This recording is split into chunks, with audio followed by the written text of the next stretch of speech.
Far Cry 2. This game has a strange effect on everyone who plays it, where whenever they play a subsequent game, they always compare that game's fire to this game, and that game, no matter what game it is, never quite lives up to this game's fire. The fire in this game actually felt like fire. In the, you're fighting someone, you make one little spark, one little thing explodes, a tiny bit of fire, and then you turn around, you see half of fucking Africa's on fire, zebras and shit on fire. When you attack a group of enemies, and then suddenly there's a fire, it lends itself to the sense of chaos so well.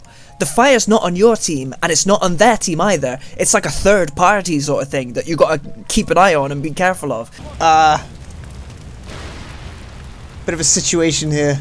According to this 15-year-old interview with 400 views, having the fire burn this way was incredibly challenging to add.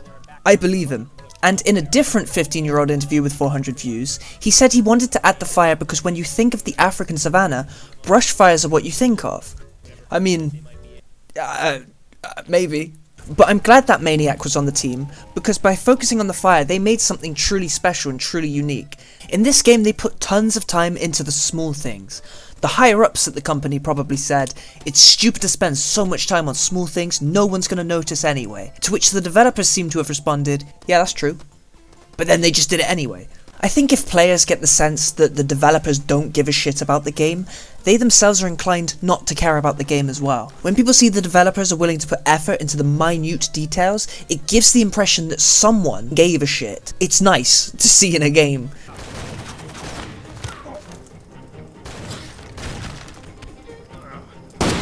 Wait, my cover!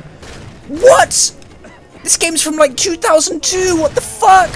The money in this game actually feels like it has value. It's not money though, it's diamonds. But you get like 100 diamonds and that's considered a shit ton. You feel like a baller when you got 100 diamonds. It makes each diamond feel like it's actually worth finding, and each mission's payout actually feel worthwhile too. And as someone who plays a lot of GTA, a lot of Rockstar games, I'm not used to that shit, it's weird. I like that initially you barely get any ammo, so you're forced to pick up shitty weapons off the floor. It changes things up, it makes it so that you're not just using the same weapon the entire playthrough. But these guns are shit.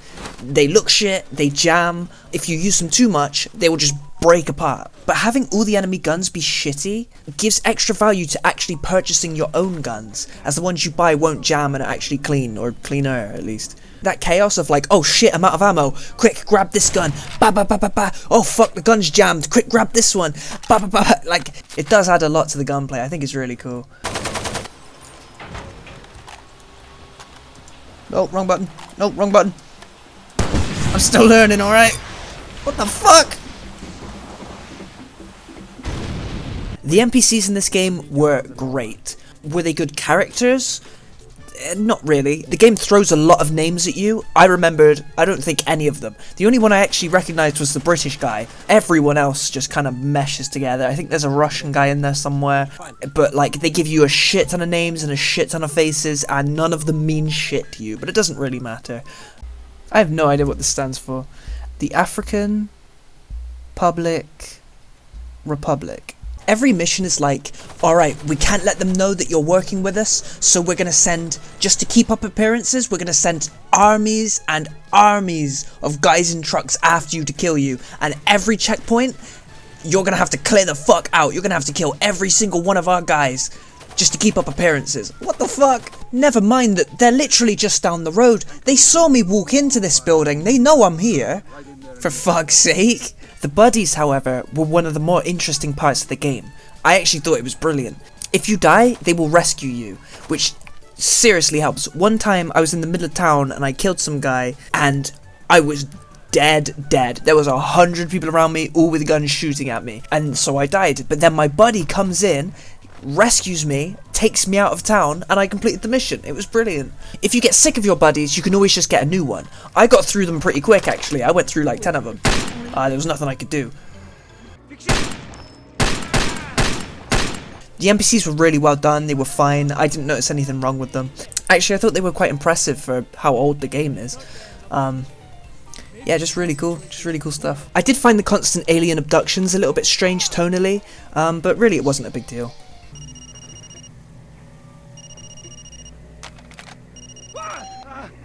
Ring a fucking ding, mate. Frank, meet me over the rubbish dump, will you? Cheers. The buddy system also interweaves with the story in a very interesting way, and I thought what happens there was really good. It's hard to... I don't want to spoil it, so that's all I'm going to say. I have a situation. I wonder if you can help me.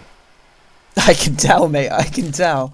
Also, the game gives you multiple approaches to each mission through the buddy system. So you can just do the mission as instructed, or you can do some sneaky shit with the buddy, which usually takes a bit longer, but seems to have not necessarily better results, but just different results.